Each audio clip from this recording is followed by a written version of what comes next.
Bonjour, je suis Pascal Marty, responsable communication d'un campus saisie et je vous souhaite la bienvenue à ce webinaire qui s'inscrit dans un programme de 2 semaines, c'est la deuxième semaine, d'orientation des parents. J'accueille aujourd'hui Aline Duno qui est responsable qualité, RSE et handicap à saisie pour animer le webinaire Comment s'assurer que son enfant va suivre un cursus de qualité. Je vous précise que ce webinaire est enregistré, il sera en replay sur la chaîne YouTube de saisie et vous pourrez poser toutes vos questions via le chat. Aline, bonjour. Je te Bonjour laisse la Pascal, parole. merci. Donc aujourd'hui, on va faire un focus sur un volet qualité pour avoir, je vous propose une approche un petit peu méthodologique, c'est-à-dire des questions à se poser quand vous choisissez une école dans l'enseignement supérieur. Puis forcément, je veux aussi vous indiquer les éléments, comment Saisie se positionne. Alors, donc comme tu viens de le mentionner, on est sur une quinzaine sur l'orientation spéciale parents. Donc moi, cette semaine, vous pouvez me voir 2 fois, aujourd'hui sur la partie qualité et puis, mercredi sur une autre casquette qui est, l'accueil des étudiants en situation de handicap à saisie. Dans le sommaire, aujourd'hui, ce qu'on va voir, c'est les reconnaissances officielles pour que vous puissiez vous représenter et comprendre un petit peu comment fonctionnent, les reconnaissances dans l'enseignement supérieur. Les questions à se poser quand vous choisissez une école, des éléments de transparence que vous devriez retrouver sur les sites internet et autres et pour pouvoir comparer les écoles entre elles et puis, les questions-réponses. Ce que je vous invite à faire en tout cas, c'est poser vos questions au fur et à mesure dans le chat, comme ça, Pascal les lira et on pourra y répondre, directement. Avec plaisir. Alors, les reconnaissances officielles. Donc en France, on a, des diplômes d'État. Donc tout le monde connaît les licences, master, doctorat, hein, si on parle du bac, bac+5 et puis plus. Vous allez retrouver du coup dans ces diplômes d'État des choses spécifiques en médecine, sur l'architecture, des BTS, sur 2 ans, des BUT, des DUT pardon et les BUT qui sont sur 3 ans. Donc tout ça, ce sont des choses qui sont, reconnues directement et on va le voir qui vont être, qu'on va retrouver, en reconnaissance directe également sur d'autres référentiels. On va avoir un organisme qui va être important pour nous en tant qu'école d'ingénieurs, c'est la commission des titres d'ingénieur, la CTI. La CTI, elle va venir habiliter donc un cycle ingénieur et vous allez pouvoir retrouver parfois des prépas intégrés, c'est-à-dire quand vous écrivez votre enfant, si à chaque fois il passe bien chaque niveau, il va pouvoir enchaîner sur le cycle ingénieur, soit des formations qui vont s'arrêter après le bac+2 et qui vont vous permettre de venir sous forme de concours ou de processus de sélection d'intégrer un cycle ingénieur. Quand vous choisissez une école d'ingénieur, il faut vraiment regarder qu'elle soit habilitée par la commission des titres d'ingénieur. Il y en a un peu plus de 200 en France. Et puis ensuite, vous allez retrouver les certifications professionnelles. Les certifications professionnelles, ce sont des certifications comme des diplômes, hein. On utilise le terme diplôme, mais diplôme, en fait, c'est utilisé réellement que sur des diplômes d'État.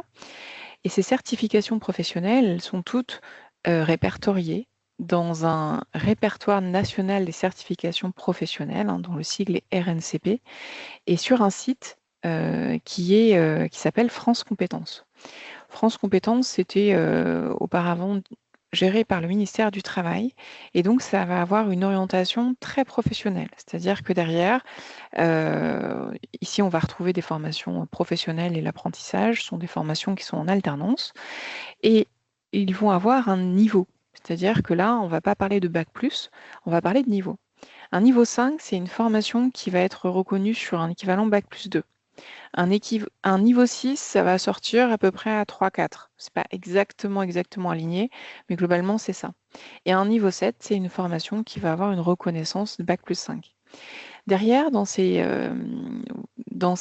niveaux, on va attendre en fait un niveau de responsabilité et un salaire. C'est-à-dire que quand vous allez être diplômé niveau 5, 6 et 7, derrière, il y a des grilles qui sont attendues.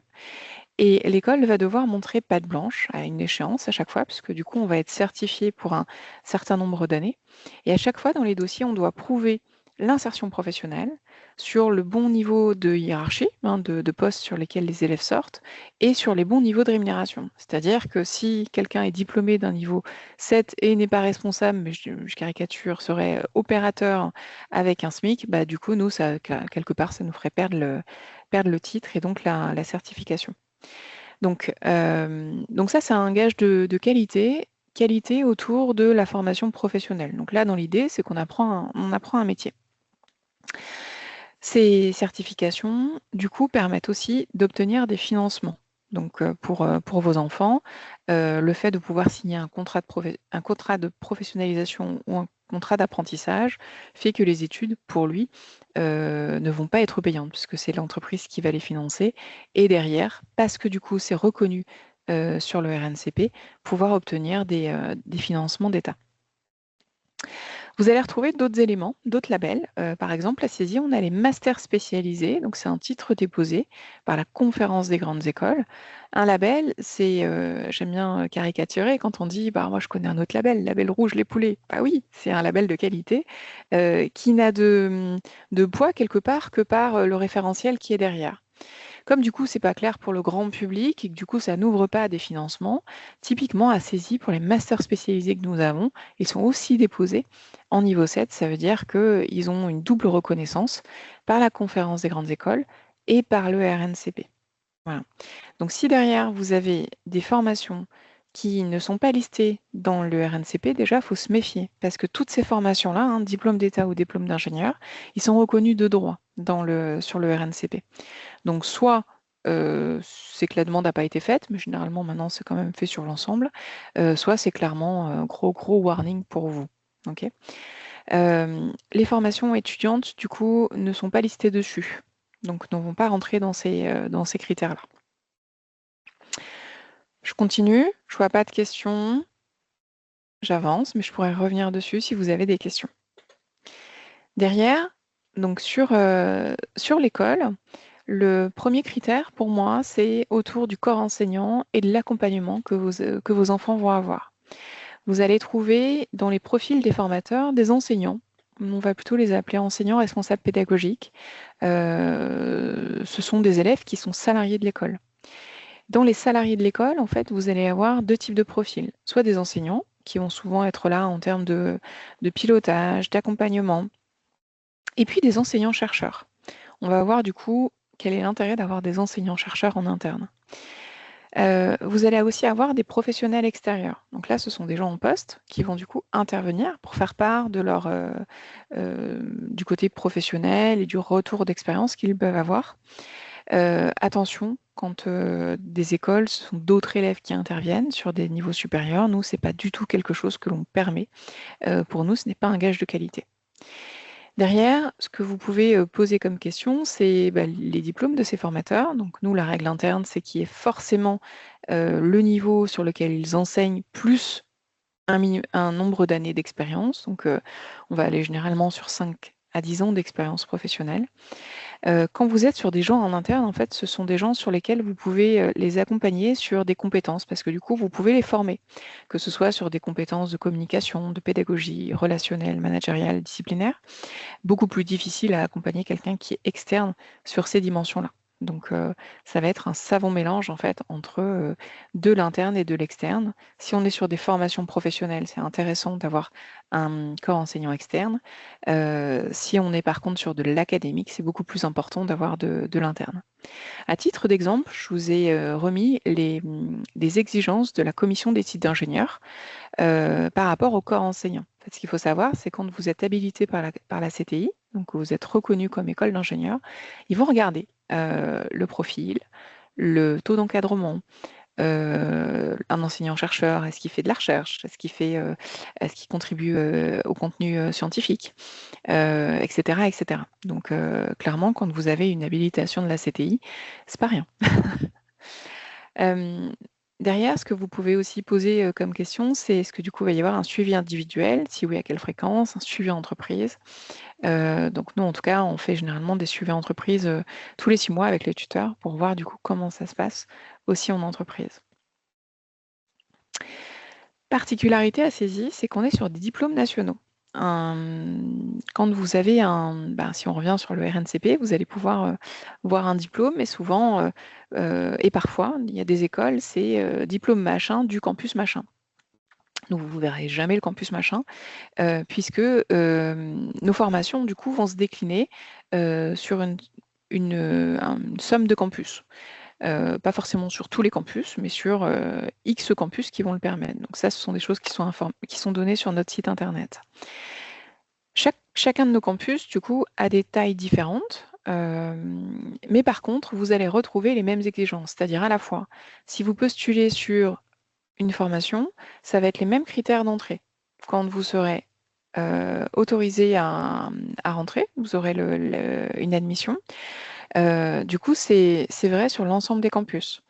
Quand vous suivrez la formation, ça va être la même formation. On va voir du coup qu'on a des modalités pédagogiques différentes, mais en fonction de la formation, mais derrière, ça sera la même chose que vos enfants vont vivre. Et puis après, pour les critères par rapport au diplôme, ce seront les mêmes règles, puisqu'on a des jurys qui vont regarder l'ensemble des élèves qui suivent la formation pour dire si oui ou non ils sont diplômés. On a un service support qui est identique. Moi, je suis responsable qualité sur l'ensemble des campus. Et voilà, par contre, effectivement, le nombre de salariés sur site, la vie de campus, etc., il peut y avoir des choses qui sont spécifiques. Est-ce que, Aline, si on a un jeune qui commence sa formation sur un campus et que pour des raisons quelconques, de déménagement ou de choix d'entreprise, il doit bouger et qui se rapproche d'un autre campus qui fait la même formation, est-ce qu'il y a un lien et qu'il peut tout à fait passer d'un campus à l'autre? Alors oui, par contre, on va attendre la fin d'une échéance, c'est-à-dire soit d'un projet, soit d'une unité d'enseignement, pour que du coup, tout le monde puisse être arrivé au même moment. Donc effectivement, oui, c'est un vrai atout. Donc derrière un diplôme se cache un référentiel de compétences. Donc si vous voulez voir ce référentiel de compétences, il est en ligne sur le site de France Compétences. Encore une fois, on revient sur ce fameux RNCP qui décrit l'ensemble des compétences que les élèves vont devoir acquérir pour être diplômés. Et puis ensuite, en fonction de nos formations, on va avoir deux modalités pédagogiques différentes.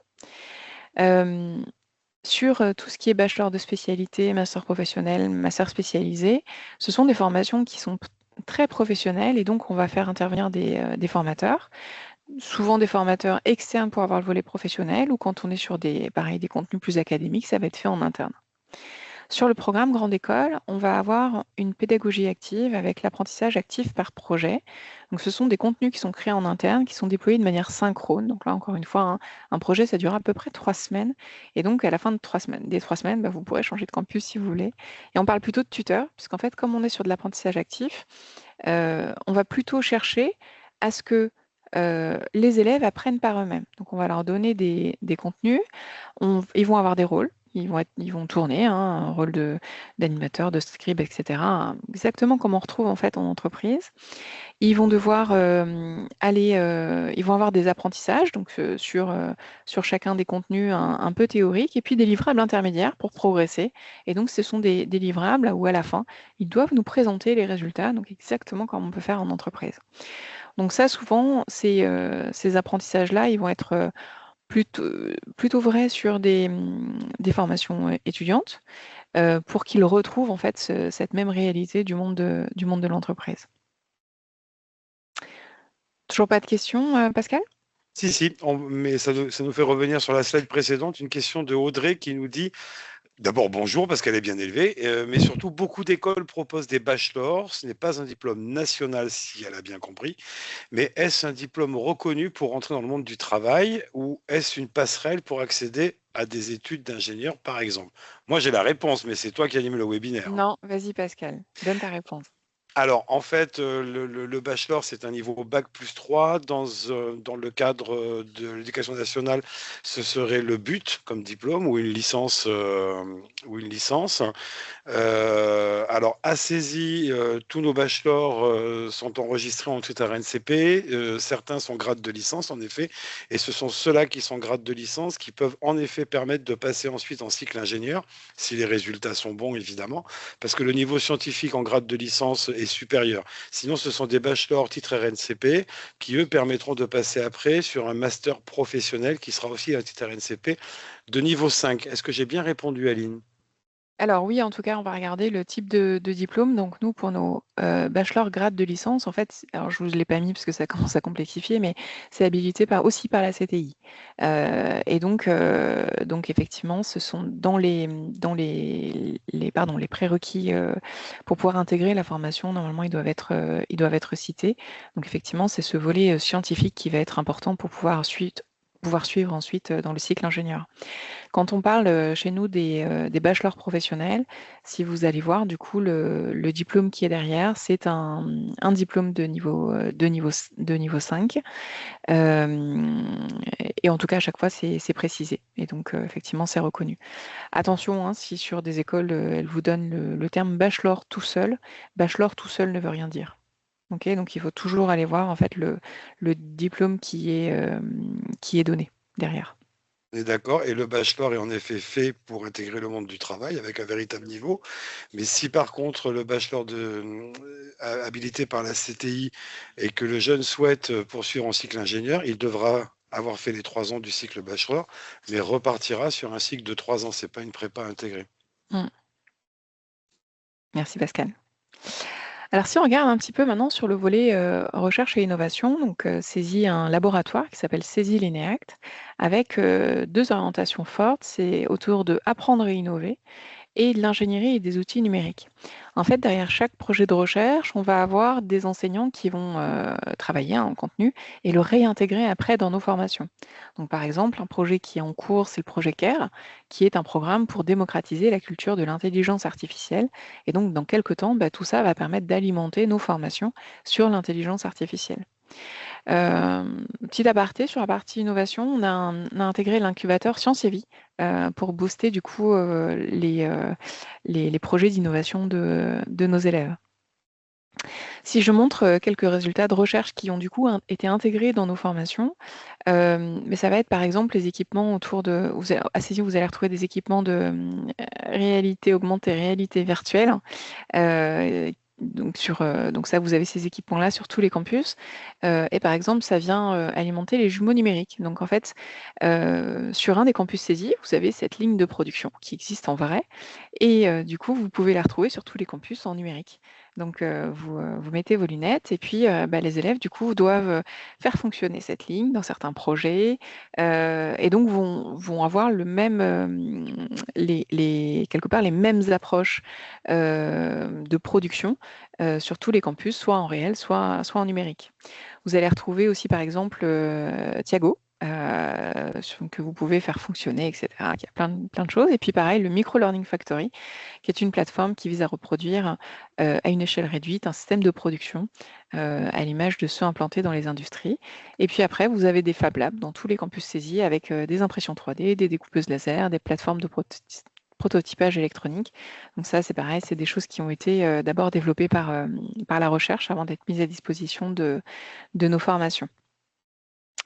Dans les environnements matériels et numériques, à Saisie, les élèves vont pouvoir se connecter à Moodle et puis ils vont avoir accès du coup à plein de plateformes différentes.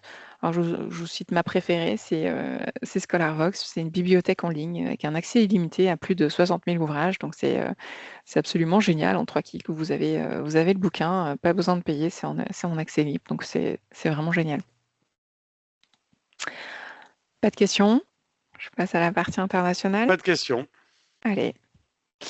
Alors, quand on parle de l'international, les deux choses à se poser en question, c'est la mobilité entrante, c'est-à-dire quand il y a des élèves, des internationaux qui viennent à Saisie dans les formations, et la mobilité sortante, c'est-à-dire moi en tant qu'élève Saisie en France, est-ce que du coup je peux partir à l'international? Donc la mobilité entrante, ce qui est sympa, c'est que c'est de l'international at home, c'est-à-dire je n'ai pas besoin de partir et je vais côtoyer des populations différentes. Donc nous, par rapport à ça, on a un label qui s'appelle le label Bienvenue en France. On a 2 étoiles sur 3 pour du coup favoriser l'accueil et du coup favoriser cette intégration des élèves internationaux. Et puis du coup, il y a des programmes spécifiques pour les internationaux et donc on va retrouver effectivement une population internationale dans nos campus. Ensuite, sur la partie mobilité sortante, c'est est-ce que je peux, dans le cadre de mon parcours, partir à l'international? Donc pour ça, il va falloir voir par rapport à la formation dans laquelle vous inscrivez. Typiquement, dans les formations d'ingénieurs, ben, vous n'avez pas le choix, c'est obligatoire, donc on va vous accompagner à la fois sur la partie financement, hein, puisque partir à l'international, il y a un coût. Et puis, ben, du coup, vous allez pouvoir partir soit quand vous êtes, alors notamment en formation d'ingénieur en apprentissage, ben, ça veut dire que vous allez plutôt rechercher soit une entreprise d'accueil. Donc ça va être des choses qui vont être vues aussi avec votre entreprise en France pour vous permettre de partir et de faciliter cette recherche. Soit au sein d'une autre université. Et donc là, on va parler d'échanges académiques. Donc là, du coup, plutôt que de suivre des cours en France, vous allez suivre des cours à l'international. Et du coup, le CESI va valider ces cours-là. On va se mettre d'accord avant, bien sûr, pour que ce soit reconnu et que vous ne perdiez pas de temps, mais que du coup, vous puissiez apprendre dans une autre université. Et au-delà de ça, on a aussi 11 parcours double et bidiplôme, c'est-à-dire qu'à la fois, vous validez un diplôme en France et à l'international. Donc ça, c'est pareil, c'est une question à poser au démarrage. Après, ce qu'il faut regarder, c'est ces partenariats-là, où est-ce qu'ils sont? Parce que du coup, en fonction des écoles, vous allez avoir pas forcément pouvoir partir partout à l'international. Donc, en tout cas, vous pouvez retrouver la liste de ces plus de 150 universités, écoles partenaires, et vous allez retrouver ça effectivement dans le monde entier. Je crois que j'ai vu arriver une question. J'ai une question de Claire qui dit aussi bonjour. Le diplôme d'ingénieur de saisie est-il associé à la délivrance de crédits ECTS? Et certaines écoles privées d'informatique proposent des masters avec délivrance de crédits ECTS. Est-ce possible? Alors, les crédits ECTS, donc nous, en tout cas, vous allez le retrouver dans toutes nos formations. Les ECTS, c'est la monnaie d'échange internationale. C'est-à-dire que quand un élève va partir pour un semestre, on va lui demander d'aller chercher tant de crédits ECTS. Alors bien sûr, hein, s'il est sur une formation d'ingénieur, il ne va pas falloir qu'il fasse du théâtre. C'est sympa le théâtre, mais on ne va pas le valider. Mais en tout cas, c'est effectivement un crédit ECTS, c'est pour s'assurer que la durée du cours est comparable. Voilà, quelque part, c'est ça, cette monnaie d'échange. Donc, en fait, on l'a tous traduit à l'international pour pouvoir se parler et qu'un élève ne nous pipote pas quand il part à l'international sur le volume de cours qu'il va faire. Alors, redis-moi la question, pardon, parce que du coup, il y avait une double question. Oui, il y a une autre question. Donc, ensuite, Claire nous dit, et elle apporte une précision, certaines écoles privées d'informatique proposent des masters avec délivrance de CTS, est-ce possible? Et elle me précise bien master, M-A-S-T-E-R. Alors, si je Donc, bac reprends, plus 5. voilà. Alors, un master, attention, déjà, une école qui délivre un master ER, pour moi, c'est compliqué parce que c'est les universités qui le font. Le master, c'est un titre un diplôme d'État. Et donc, pour moi, c'est que les universités qui peuvent le faire. Donc ça, petit warning sur le mode d'écriture entre master, master spécialisé, master professionnel. Il y a une grosse confusion. Et derrière, moi, ce que je vous invite à faire, c'est aller cliquer. C'est quoi le diplôme? Voilà. Donc, est-ce que du coup, c'est un diplôme d'État reconnu par l'État, le ministère d'Enseignement supérieur ou de l'Éducation nationale, ou est-ce que c'est un titre RNCP, ou est-ce que c'est rien du tout? Voilà. Donc, les crédits ECTS, en fait, c'est quelque part, c'est le découpage à l'intérieur. Donc ça, normalement, à peu près toutes les écoles le font. Pour l'international, il faut effectivement les avoir pour pouvoir se parler entre nous. Mais derrière, des crédits ECTS, c'est pas un diplôme.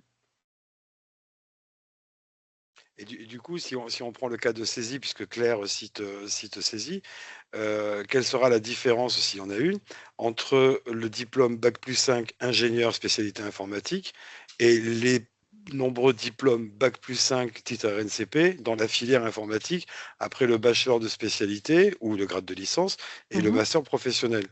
Du Alors, coup, pour éclairer Claire. Ouais.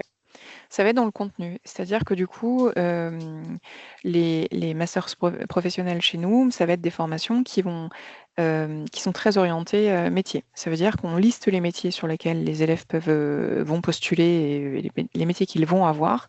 Et du coup, on a identifié un référentiel de compétences sur chacun de ces métiers et on forme les élèves dessus. Ça veut dire que s'ils n'ont pas besoin de maths ou de physique, globalement c'est le cas, ils n'en feront pas. Sur un titre d'ingénieur, la commission des titres d'ingénieur est très précise sur le contenu de la formation qu'un ingénieur doit avoir. Un ingénieur, il doit être scientifique, il doit avoir une approche socio-économique, il doit avoir des cours en RSE, il doit avoir des cours sur de la partie innovation, entrepreneuriat, il doit avoir une exposition à la recherche, il doit avoir tout ça. Donc en fait, la CTI va venir regarder très précisément ce qu'on fait dans nos formations. Le RNCP, lui, il va regarder l'insertion professionnelle. C'est-à-dire, il nous dit, bon, faites ce que vous voulez. Par contre, à la fin, les élèves doivent s'insérer au juste niveau de diplôme. Donc, quelque part, pour eux, c'est une boîte noire. Et si par contre, on n'est pas au rendez-vous, c'est fini. On ne peut plus donner de certification professionnelle. Voilà, donc ça va être sur le contenu qui va être bien plus professionnel sur des masters professionnels et avec un contenu plus académique sur les formations d'ingénieurs. Donc, typiquement, un élève sur une formation d'ingénieur en informatique, il va râler, il va dire, mais les maths, ça sert à rien. Hey, hey, oui, mais c'est la base pour devenir ingénieur. Désolé. Et l'anglais? Et l'anglais. Pas d'autres questions. Alors, je continue. Alors, on va parler d'engagement RSE. Donc là, typiquement, le ministère de l'Enseignement supérieur, de la recherche, et je crois que maintenant c'est aussi et de l'espace, demande aux écoles d'accompagner la transition climatique, et donc nous demande à la fois de nous transformer en tant qu'école, en tant qu'établissement, en tant qu'entreprise, et de former ces générations-là pour être à même d'accompagner la transition. Donc, CESI, du coup, s'est engagé sur cette partie-là, donc de responsabilité sociale et environnementale. Et on a été labellisé au mois de janvier 2025 du label des DRS pour développement durable et responsabilité sociétale. Donc on fait partie des premiers établissements labellisés. On a eu la labellisation pour le maximum de temps, parce on pouvait être pour 2 ans ou 4 ans, on a été sur 4 ans. Et derrière, ça veut dire on s'est organisé dans notre stratégie, dans le contenu des formations que l'on fait, dans notre recherche. Est-ce que du coup, notre recherche porte sur ces thématiques? Et puis à chaque fois, c'est à double volet, c'est aussi, mais est-ce qu'on conduit nos projets de recherche de manière responsable? Sur la gestion environnementale, la gestion environnementale, on va retrouver par exemple la gestion des déchets, la mobilité, l'alimentation responsable. Et puis sur notre politique sociale, ça va être l'accompagnement des élèves en situation de handicap, l'insertion des élèves internationaux, ou encore, j'ai un trou, l'ancrage social et territorial. Et donc, en toute transparence, vous allez retrouver notre schéma directeur sur notre page engagement et diversité. Vous allez retrouver toutes ces démarches, donc je vous invite à regarder si ça vous intéresse. Et puis pour faire le lien, typiquement, on a un projet de recherche qui s'appelle Mon trajet vert, qui est pour s'engager dans la mobilité quotidienne durable, puisque typiquement on a fait notre bilan de gaz à effet de serre. La principale source de carbone, c'est la mobilité étudiante. Et donc, on a un projet de recherche qui travaille sur à la fois comprendre les motivations pour pouvoir les lever et inciter les étudiants à avoir une mobilité douce, et puis aussi sur des applis, puisque c'est les 2 volets de recherche de saisie, à la fois la partie numérique et puis la compréhension de l'humain, pour aider dans ses choix de mobilité douce. Et ces résultats seront accessibles pour l'ensemble de l'enseignement supérieur, bien au-delà de saisie. Pas de questions sur ce volet-là, je continue? Pas de questions. Allez, on va parler du coup vie étudiante et vie de campus. Donc là, chaque école crée son écosystème, sa dynamique. Nous, on a 26 campus, donc du coup, je vous disais qu'il y a les campus de tailles différentes. Forcément, quand vous allez retrouver 40 salariés sur un campus ou 200, et puis un nombre d'étudiants proportionnel, forcément, il ne va pas se passer les mêmes choses. Mais il ne va pas se passer les mêmes choses non plus sur la proximité que vous pourrez avoir avec l'équipe encadrante. Donc, à chaque fois, quand vous choisissez un campus, je vous invite vraiment à aller les rencontrer. Vous allez comprendre un petit peu ce qui se passe derrière. Et du coup, allez voir. Donc, quand vous êtes sur le site internet de Saisie, vous pouvez venir voir les pages campus, et vous allez retrouver 2 choses. Typiquement, les éléments autour de la vie de campus, vous allez les retrouver là. Et puis, après, quand vous êtes sur Vivre à, et vous allez retrouver tous les éléments liés à la proximité. Donc, pour moi, il y a 3 choses que vous pouvez interroger. Donc tout ce qui est autour du, BDE, le bureau des élèves et les clubs. Donc là, vous allez pouvoir retrouver, plus ou moins de clubs de sport, des clubs thématiques type, jeux de rôle, game event, donc tournoi de jeux vidéo, des 4L Trophy, des Europride, en fonction de où se trouve le campus. Vous allez pouvoir faire, comment ça s'appelle? On voit là, La course croisière de l'EDEC. voilà. Bon, ça va être plus compliqué si vous êtes à Strasbourg, on est d'accord, c'est plutôt pour La Rochelle. À Nanterre, on a le Saisy Race où vous allez, concevoir une monoplace pour concourir à la Formule 1, Student. Il va y avoir les Saisy Makers avec les Fab Labs.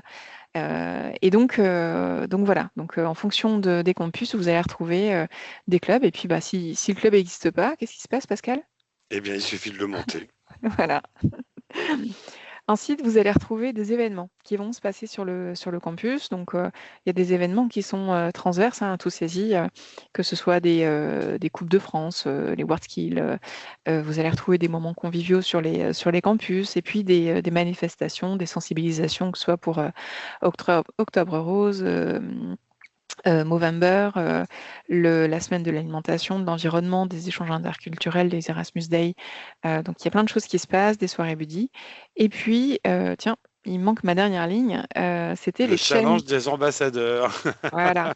C'est Donc, une plateforme qui a été mise en place et chaque campus a accès à la plateforme.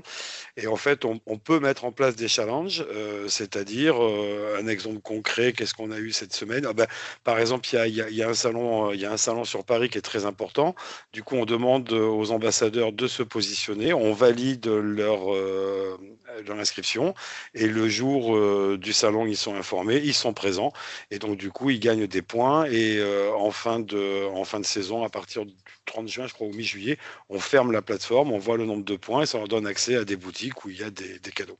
Alors, j'ai pris le cas du salon parce que mon campus en fait beaucoup, mais ça peut être en effet dans le cadre de mon trajet vert, ça peut être dans le cadre d'accueillir, d'être un peu le parrain d'un jeune international et c'est les buddies. Et voilà, c'est puis les du buddies. coup, depuis cette année, on a tous les challenges, engagés. Donc, Tout à fait. pour les inciter, hein, et qui gagnent des cadeaux, mais des inciter sur le volet RSE, puisqu'on veut que ce soit des futurs, ingénieurs et autres responsables engagés. Donc, que ce soit sur l'organisation de clean walk, que ce soit sur l'organisation d'événements, sportifs accessibles, etc. Et puis le troisième axe, pour moi, c'est les offres connexes que le campus peut vous proposer, que ce soit en termes de logement, restauration, transport, d'accompagnement, psychologique ou santé mentale comme nous on peut avoir sur Saisiformi, des bourses diverses, et puis, bah, par exemple, je vous l'ai pas mis là, mais il y a, des choses comme, En voiture Simone. C'est quoi En voiture Simone, Pascal? Alors, en voiture Simone, c'est développé normalement sur tous les campus. Je regarde en même temps parce que j'ai la chance, moi, dans mon bureau, d'avoir l'animateur Vite Campus de la région. C'est en fait un accompagnement au permis de conduire et surtout une aide au financement. C'est ça, Régis? C'est ça, voilà. Donc ça s'appelle En voiture Simone. On connaît tous l'expression, mais est-ce que tu sais pourquoi, Aline, on dit En voiture Simone? Pas du tout. Eh bien, c'est parce que la première femme qui a gagné une course automobile, son prénom, c'était Simone. Donc, du coup, on dit toujours En voiture Simone, c'est Simone qui conduit, c'est moi qui klaxonne. D'accord. Il y a d'autres choses, aussi pour des partenariats sur des banques et cetera. Donc en tout cas, voilà, il y a plein d'offres connexes. Je vous invite pareil à poser la question dans les campus. J'ai deux questions. Allez, on remonte. Une question de Laetitia. Bonjour, comment se fait l'admission post-bac pour un cursus ingénieur en 5 ans? Y a-t-il un concours après l'inscription via Parcoursup? Alors, je ne vais pas forcément répondre, là, parce que là, du coup, on va rentrer vraiment dans des choses Dans le spécifiques détail. par formation. Donc là, je vous invite vraiment à vous rapprocher du campus en question. Et c'est vrai que du coup, ma présentation va être plus large. Comme on a plus de 40 diplômes et titres, je ne vais pas tout avoir de tête et je préfère, ne pas répondre que de mal répondre. Il suffit d'aller sur le site Saisie, d'aller dans la rubrique programme grande école, et là, vous aurez la formation d'ingénieur en 5 ans, et ça vous dira en effet à partir de la saison Parcoursup quelle est la suite pour intégrer l'école. Et j'ai une deuxième question d'Élise. Quel est le plus gros campus de Saisie? Aïe, j'ai peur de me tromper entre Rouen et Nanterre. Aide-moi, Pascal. C'est Nanterre. Ok. Alors, ça dépend ce que vous entendez par gros. Il y a la Mm. surface de campus qui est consacrée justement à l'accueil des étudiants et des apprentis. Et ensuite, le nombre d'étudiants et d'apprentis Mm. qui sont sur le campus. Je pense qu'ils ont Donc, un petit peu plus de place à Rouen, du coup. alors, ils ont un peu plus de place à Rouen. Mais en fait, Élise, le campus le mieux pour vous, c'est celui qui est au plus près de là où vous habitez et surtout de la formation que vous choisissez. Alors, on a des... Et après, donc, autre question à se poser, c'est l'accueil des élèves à besoins spécifiques. Donc là, je vous ai mis les trois principaux.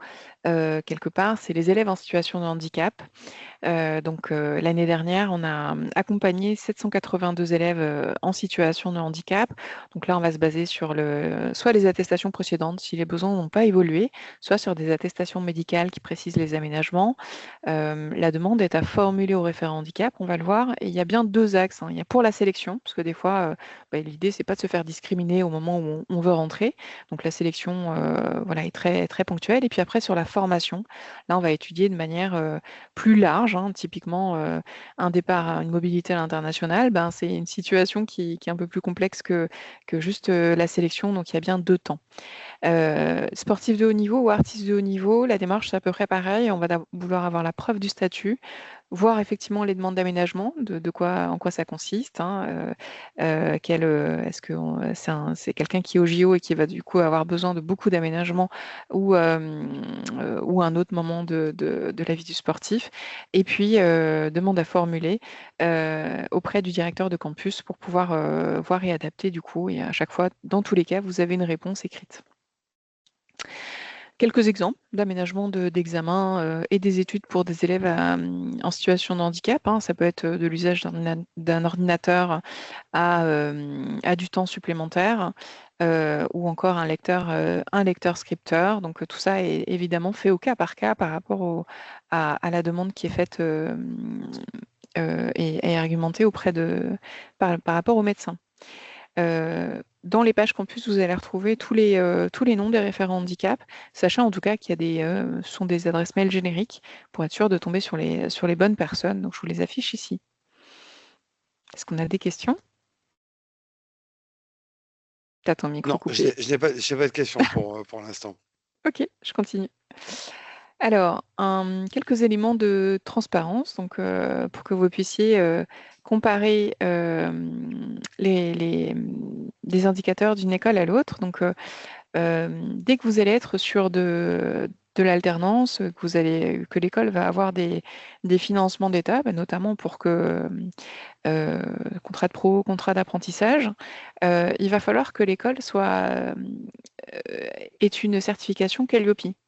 Calliope va demander en fait à ce que les conditions d'information publique soient claires, typiquement à communiquer les résultats des réussites à l'examen, de l'insertion professionnelle, du taux de satisfaction.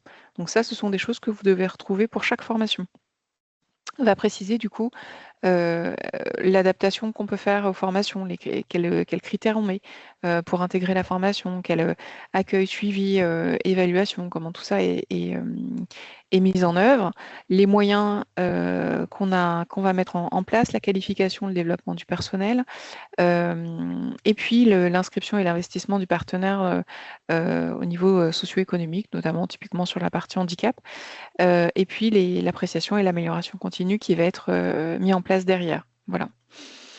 Ça, c'est vrai, c'est pas obligatoire sur la partie étudiante. Nous, clairement, on fait la même chose, hein, peu importe que ce soit des formations d'apprentissage ou les étudiants. C'est pas forcément vrai pour d'autres écoles, en tout cas. Quelques chiffres clés aussi, vous pouvez demander le réseau des alumni. Les alumni, c'est les anciens. Donc, c'est vraiment une force pour chaque école. Quand vous avez des formations en alternance ou des formations étudiantes avec des stages, bah, c'est pas forcément facile pour les élèves de trouver. Et donc, c'est là où voir si du coup il y a un réseau qui est important. Alors nous, l'avantage, c'est que comme plus de 70% de nos formations sont faites en alternance, on a cette proximité avec les entreprises, puisqu'on va les voir, on suit la mission en entreprise. Quand les élèves sont en entreprise, pardon, le lien avec le tuteur est fait. Et bah, du coup, quand on connaît les entreprises, c'est plus simple pour placer des stagiaires. Donc ça, c'est vraiment une vraie force de saisie. Les diplômes et titres, hein, c'est ce que je disais, hein, le fait d'avoir des diplômes qui soient reconnus, ça c'est vraiment important. Et puis bah, pour la partie internationale, forcément, les universités partenaires, c'est un chiffre clé. À quoi elles servent les universités partenaires? Bah, du coup, si je veux partir faire un échange académique, donc je veux partir un semestre à l'étranger, va falloir que je trouve une université. Donc, bah, du coup, pour trouver, bah, là, c'est plus simple, on a une plateforme et les élèves, du coup, peuvent directement trouver par rapport à la spécialité qu'ils veulent. Et toute cette partie-là est facilitée, du coup, pour leur départ. Et puis nous, c'est des choses, avant, on s'assure hein, qu'il y a un accueil dans l'université, un accompagnement qui soit fait pour nos élèves. Donc, après, vous pouvez regarder aussi les palmarès des écoles d'ingénieurs, en fonction en fait de chacun de ces palmarès, de ces classements. Vont mettre des critères différents. Donc, en fonction de si on veut regarder la recherche, puisqu'en fait, il y en a qui veulent absolument poursuivre dans des doctorats, etc. L'insertion professionnelle, la vie étudiante. Bah, du coup, les classements vont être différents parce qu'encore une fois, ils ne regardent pas la même chose. Donc, voilà, je vous invite à regarder, à pouvoir comparer. Le volet international, donc c'est pareil, la saisie a fait son entrée dans les classements internationaux. Et puis, on vient d'obtenir d'être certifié avec Happy Hatch School. Donc là, c'est des enquêtes de satisfaction qui ont été envoyées directement à nos élèves sur tout un volet de RSE, de vie de campus, d'accompagnement, de vision sur l'insertion professionnelle. Donc voilà, ça, c'est des choses qui vous permettent de comparer des écoles. Voilà, j'ai fait un J'ai petit panorama. Mm. non pas une question, mais une demande. Est-ce que tu pourras mettre la présentation dans le Oui, fil du webinaire? absolument. Je vous la mets tout de suite. Si vous avez encore quelques questions, on a un tout petit peu de temps. Sinon, on va aller déjeuner. Aline, merci beaucoup pour ce webinaire.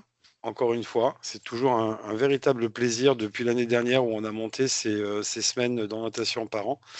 Et j'aurai le plaisir de te retrouver mercredi, toujours même heure, Absolument. hein, midi, 12h45 pour l'accueil des étudiants en situation de handicap à saisie. L'an dernier, quand on a lancé la quinzaine des parents, c'est le premier webinaire qu'on a fait ensemble. Et Mhm. fort du succès, tu l'as développé en allant chercher des spécificités sur les différentes formes de handicap. Si vous êtes concerné, que vous pouvez retrouver sur la page YouTube de Saisie quand on aura mis tous les webinaires en replay.